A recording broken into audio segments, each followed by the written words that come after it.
नवंबर 2016 यह वो तारीख थी जो भारत में एक बड़ा बदलाव लेकर आई। देश के प्रधानमंत्री नरेंद्र मोदी ने इसी दिन रात 8 बजे देश के नाम एक संदेश जारी किया, जिसमें उन्होंने नोटबंदी की बात कही थी। और अब इस नोटबंदी को पूरे 6 साल हो चुके हैं। आइए जानते हैं इन 6 सालों की नोटबंदी में देश में क्या बदलाव हुआ जिसका दावा किया जा रहा था।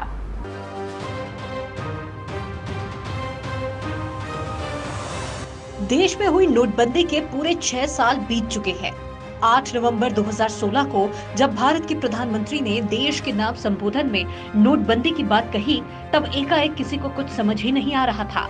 काला धन एकत्रित करके रखने वालों के तो मानो हाथ पांव ही फूल गए थे।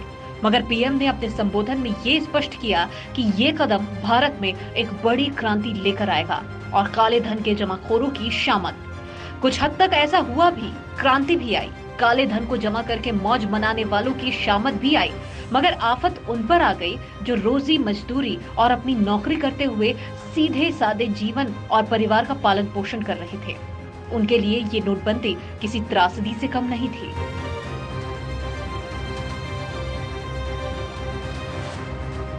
जब नोटबंदी हुई उससे ठीक 1 सप्ताह के बाद का मंजर आपको याद ही होगा कि जब एटीएम और बैंक के नए नोटों का स्टॉक आ रहा था, तब 500 और 1000 के चलन से बाहर हुए नोटों की जगह नए गुलाबी 2000 के नोटों और 500 के छोटे आकार के नोटों ने ले ली थी। इन सब के साथ 50 रुपए का हल्का नीला नोट और नारंगी 200 रुपए का नोट कॉम्बो पैक के तौर पर लॉन्च हुए थे। कड़ी मशक्कत के बाद जब कोई अपने पुराने 500 और 1000 के नोटों को बैंक की लाइन में लगकर उसके बदले में नए नोट हासिल कर पाता, तो उसके चेहरे पर एक असीम मुस्कान होती, मानो लॉटरी का कोई टिकट जीत लिया हो। मगर ये मुस्कान तब फीकी पड़ जाती जब इन नोटों को खर्च करने का ख्याल आता।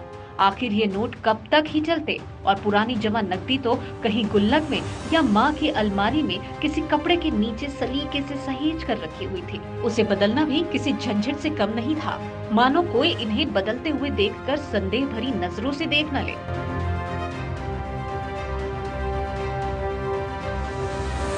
मगर फिर भी वक्त का तो काम है चलना, वो अपनी रफ्तार से चल ही रहा था और जनवरी 2017 तक लगभग सभी बैंकों में नए नोटों का स्टॉक पर्याप्त हो गया और खाता धारकों को भी एटीएम की लंबी लाइनों से थोड़ा सुकून सा मिला। आज नोटबंदी को जब पूरे 6 साल हो गए हैं, तब ये सवाल लाजमी है कि आखिर इससे हुआ क्या, आम आदमी को मिला क्या। जीवन की गाड़ी तो आज भी वैसे ही चल रही है जैसे पहले थी। महंगाई तो आज जिस स्तर पर है उस पर बात करना भी बेईमानी लगती है। काले धन को भारत के किस हिस्से में लाकर वहां के नागरिकों का भला किया गया, ये जानने के लिए भी आंखें ललायित है।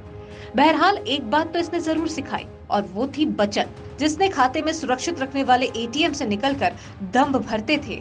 मगर अब डिजिटल इंडिया के युग में जिस तरह से साइबर ठगों की सक्रियता बढ़ी है, उसने भी कई चिंताएं खड़ी कर दी है। कुल मिलाकर आम जनमानस के भी इस विषय पर अपने विचार है। कुछ इसे वाकई एक क्रांति मानते हैं तो कुछ आफत। मगर आप क्या इसे मानते हैं और आपकी क्या इस पर राय है? अपनी राय हमें कमेंट सेक्शन में जरूर दें।